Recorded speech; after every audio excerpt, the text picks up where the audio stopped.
Quando o Evangelho chega até nós, não nos encontramos amando a Deus. Ele não espera nada de nós, mas vem a divina aplicação divina do Espírito Santo. Ele simplesmente nos assegura que Deus nos ama, estando nós sempre tão profundamente imersos no pecado. E então, o efeito depois desta proclamação do amor é que nós amamos porque Ele nos amou primeiro. Não posso conceber que antes da queda, se não tivesse havido tal ser, ele teria sido atingido com a harmonia singular que existe entre o grande mundo de Deus, chamado céu, e o pequeno mundo, a terra. Sempre que os sinos do céu tocavam, a grande nota daqueles sinos enormes era o amor. E quando os pequenos sinos da terra soaram, as harmonias desta esfera estreita tocaram a sua nota e foi a mesma coisa, o amor. Quando os espíritos brilhantes se reuniram em torno do grande trono de Deus no céu para engrandecer ao Senhor, ao mesmo tempo em que haviam de ser vistos no mundo, vestidos com suas vestes sacerdotais, oferecendo seu sacrifício de mais puro louvor. Quando os querubins e serafins continuamente clamavam: Santo, Santo, Santo é o Senhor Deus dos exércitos, ouviu-se uma nota, mais fraca, talvez, mas ainda não docemente musical vindo do paraíso. Santo, Santo, Santo, Senhor Deus dos exércitos. Não havia nenhum conflito, nenhuma discórdia. Os ribombar dos trovões, das melodias celestiais eram exatamente de acordo com os sussurros de harmonias da terra. Houve glória a Deus nas alturas, e na terra havia glória também. O coração do homem era como o coração de Deus.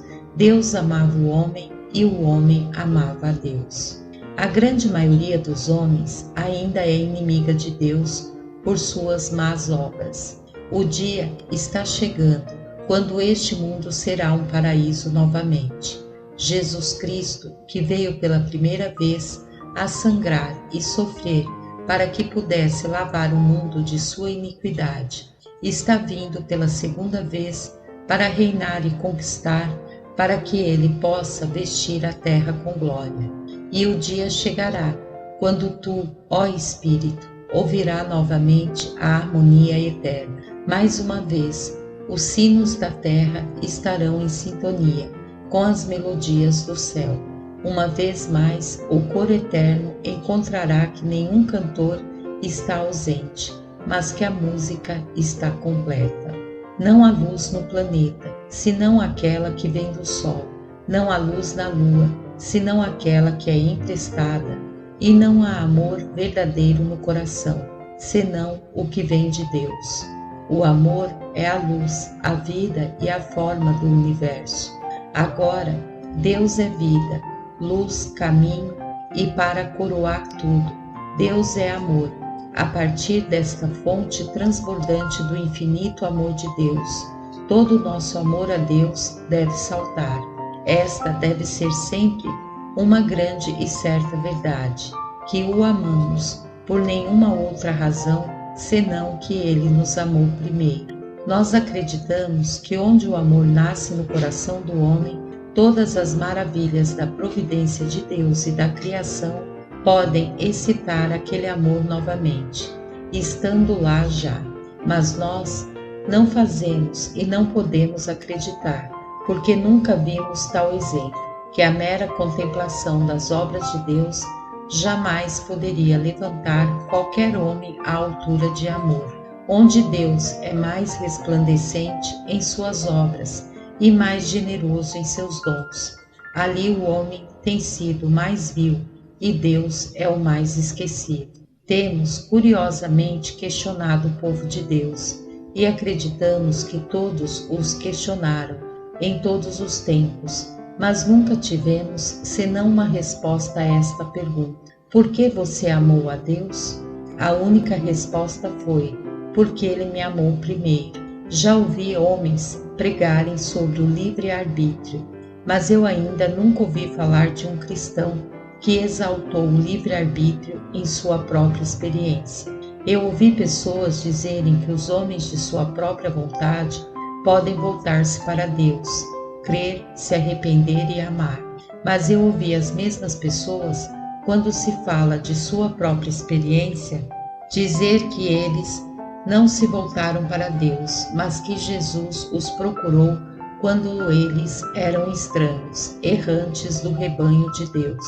Todos nós não admitimos que o nosso amor a Deus é a doce prole do amor de Deus para nós? Ah, amado, admiração fria todo homem pode ter, mas o calor do amor só pode ser aceso pelo fogo do Espírito de Deus.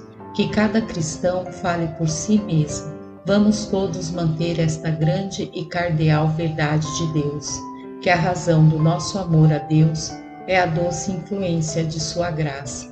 Nunca deveríamos ter tido qualquer amor por Deus, a menos que o amor tivesse sido semeado em nós, pela doce semente do seu amor para conosco. Se há alguém aqui que tem um amor a Cristo, que ele discorda desta doutrina aqui, se ele insiste, que ele saiba que não deve diferir doravante, pois no céu todos cantam louvores à livre graça. Todos eles cantam salvação ao nosso Deus e ao Cordeiro. O amor, então, tem como seu Pai o amor de Deus derramado em nossos corações. Mas depois que ele é divinamente gerado em nosso coração, deve ser divinamente nutrido. O amor é exótico, não é uma planta que vai nutrir-se naturalmente no solo humano. O amor a Deus é uma coisa rica e rara, como o amor vem do céu.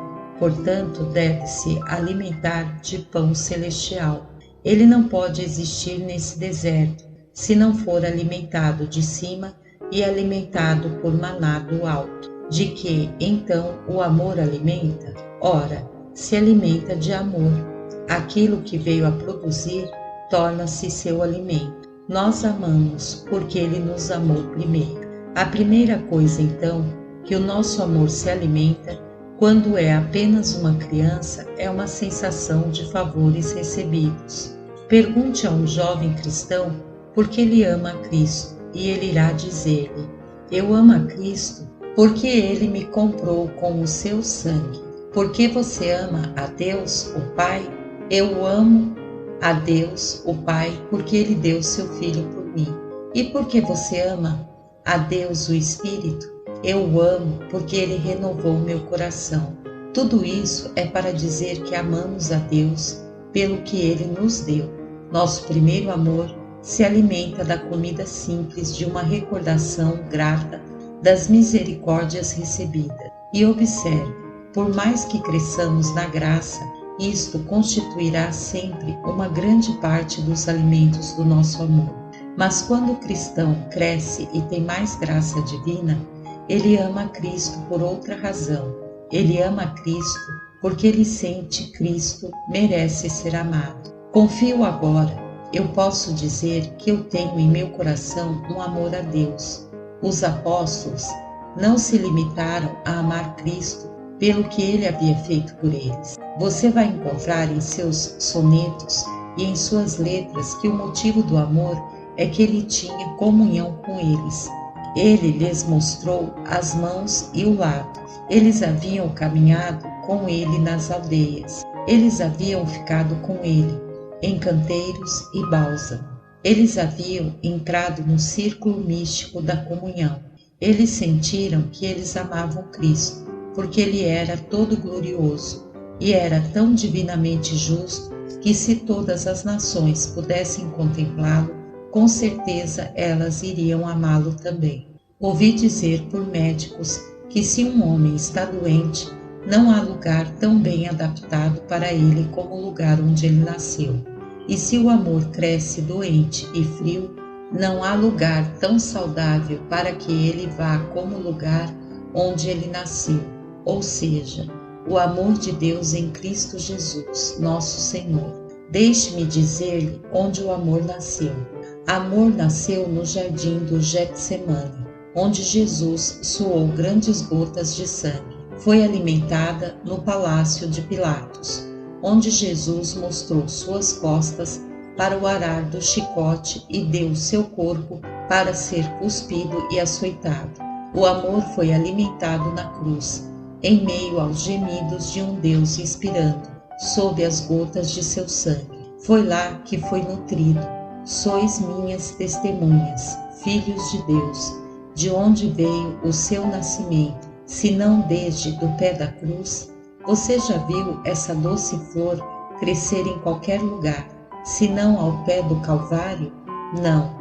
Se você quiser que o seu amor, quando ele estiver doente, seja recuperado, leve-o para alguns desses doces lugares. Faça-o sentar-se à sombra das oliveiras e faça-o sobressair no pavimento e olhar quando o sangue ainda está jorrando para baixo. Leve-o para a cruz e lance o olhar e veja de novo o cordeiro sangrando. E certamente isso fará sua nascente de amor de um anão em um gigante. Isso deve atiçá-lo de uma faísca em uma chama. Você diz: onde devo exercer a contemplação de meu amor para fazê-lo crescer? Ó sagrada pomba de amor, estique suas asas e imite a águia. Vamos, venha, abra bem os olhos e olhe plenamente o rosto do sol e voe para cima, para cima, para cima, muito acima dos patamares de criação deste mundo, para cima, até que você esteja perdido na eternidade. Lembre-se que Deus te amou desde antes da fundação do mundo. Isso não fortalece o seu amor? Ah, que ar revigorante! É que o ar da eternidade. Venha, alma, dou agora por você exercitar suas asas um pouco e veja se isso não faz você amar a Deus. Ele pensou em você antes que você viesse à existência, quando ainda o sol e a lua não eram, quando o sol, a lua e as estrelas dormiam na mente de Deus, como florestas não nascidas em um copo de bolotas, quando o velho mar ainda não nascera. Muito antes deste mundo infantil estava em seus coeiros de neblina. Deus tinha escrito o seu nome no coração e nas mãos de Cristo, de forma indelével, para permanecer para sempre. E isso não faz você amar a Deus? Não é este o doce exercício para o seu amor?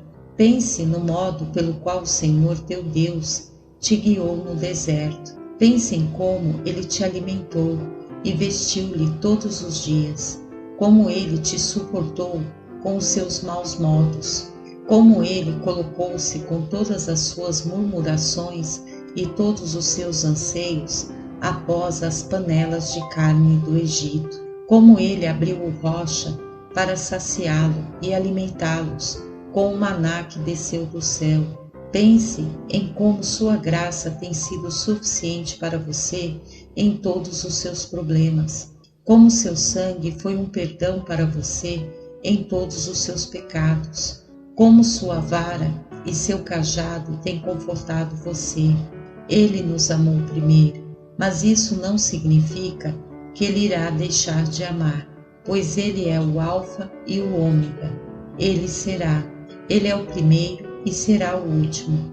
E, portanto, lembre-se, quando você passar pelo vale da sombra da morte, você não precisa temer nenhum mal, porque Ele está contigo. Quando você estiver nas inundações frias do Jordão, você não precisa ter medo, pois a morte não pode separar você de seu amor.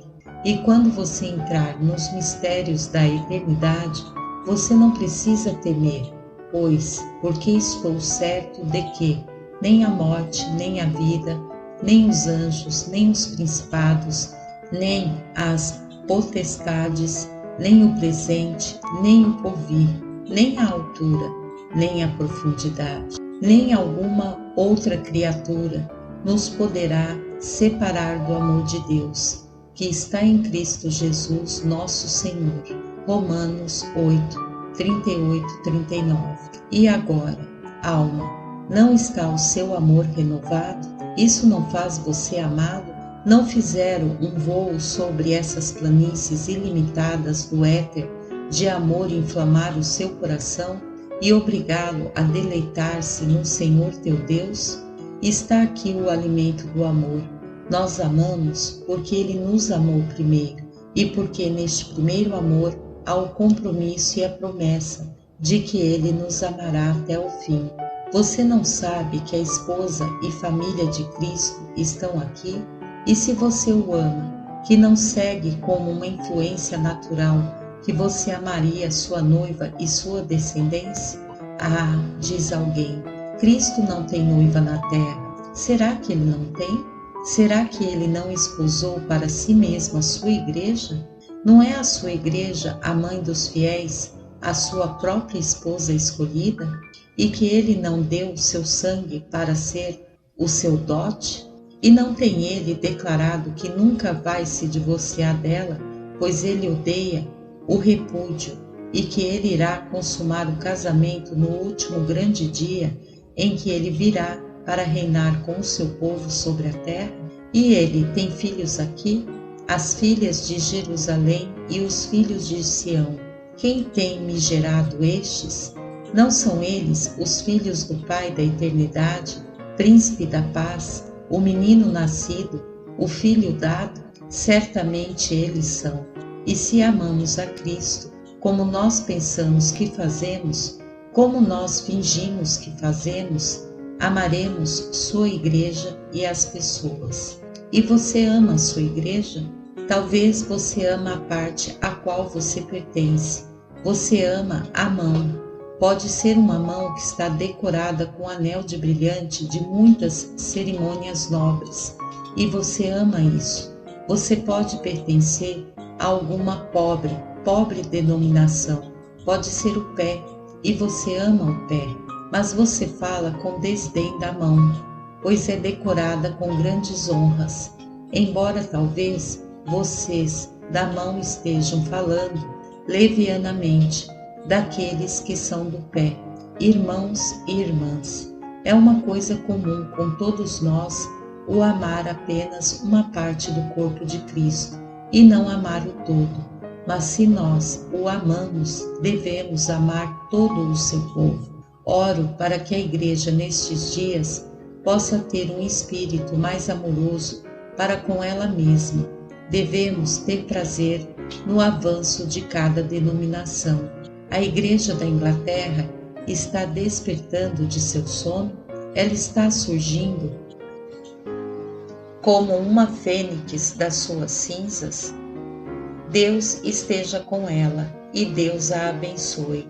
É outra denominação liderando o carro e procurando por seus ministros atrair o viajante para a casa de Deus?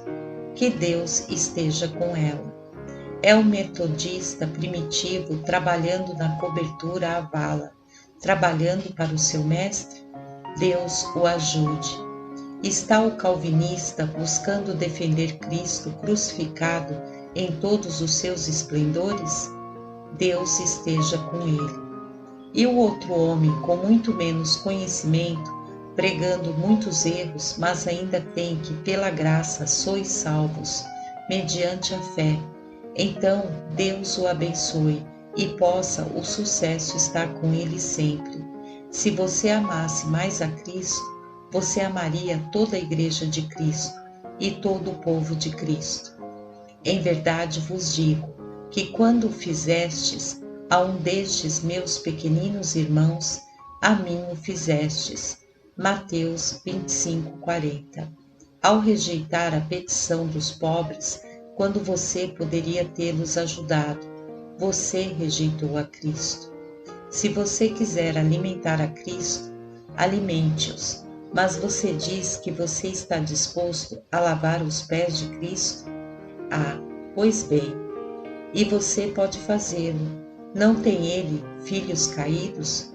Será que não existem irmãos e irmãs que pecaram e que estão assim impuros? Se os pés de Cristo estivessem presentes, você disse que iria lavá-los.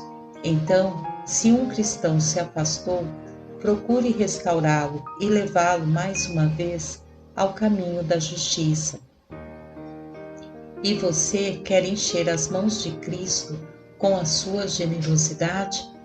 Sua igreja é a casa do tesouro. Dê suas esmolas e a mão de sua igreja está estendida para ajudar, pois ela sempre precisa. Ela tem um trabalho a fazer, que deve ser realizado. Ela é estreitada, porque sua ajuda é retida dela. Despeje seus dons no seu tesouro, pois tudo o que você pode dar a ela é dado ao Senhor Jesus Cristo.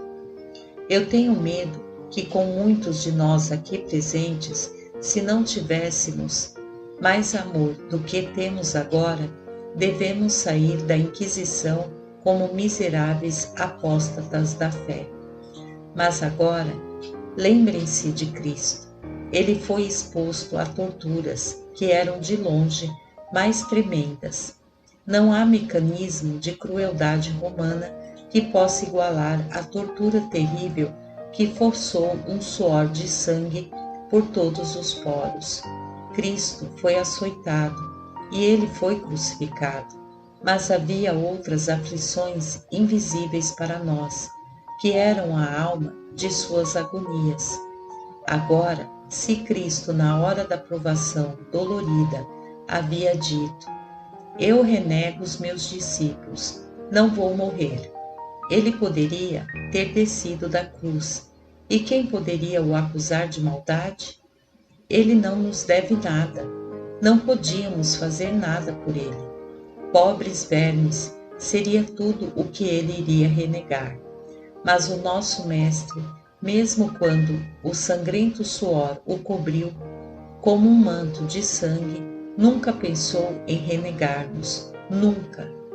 E quando as mãos são furadas, e quando ele está ressecado, com febre, e sua língua se secou como um caco de barro, e todo o seu corpo é dissolvido no pó da morte, você nunca ouviu um gemido ou um grito, que olha como que para trás.